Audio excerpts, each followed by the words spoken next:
Safety is always a concern when it comes to large gatherings, and with the Super Bowl just a few days away, law enforcement officials are prepared to keep fans secure. But safety preparations aren't always happening on the ground. Cronkite News reporter Autriya Maneshni tells us of one federal agency took to the sky ahead of the big game to make sure our environment is safe. If you were in Glendale or around Super Bowl event spots a couple weeks ago, you might have noticed helicopters like these flying as low as 150 feet. This video was taken a few years back in Las Vegas by a team from the U.S. Department of Energy's National Nuclear Security Administration. Basically, this is a public health and safety flight where we're measuring and mapping just the radiological background environment. What does that mean? They're trying to get a sense of the baseline radiation in our environment ahead of the big game.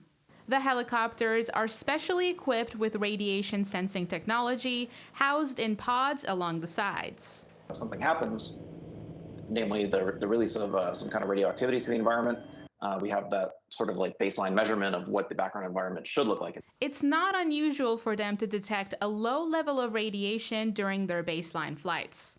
We're exposed to radiation every day through household items like this microwave, and we use it to heat up some leftovers. There's also some buildings in our area that could give off radiation as well. A university like ASU certainly has some radioactive sources there. Keith Holbert is a nuclear engineer and associate professor at ASU. He says that some radiation in our environment is natural, especially in our state. In Arizona, we have things like uranium, etc., and if that is in the ground at that location, then radiation levels can be higher, like granite, for instance. It might be a little hard to picture how the federal agency measures radiation.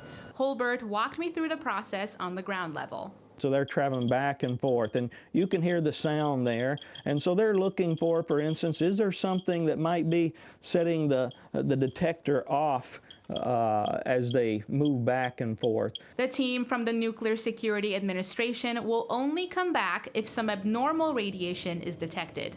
I wouldn't say that there's any reason to be alarmed.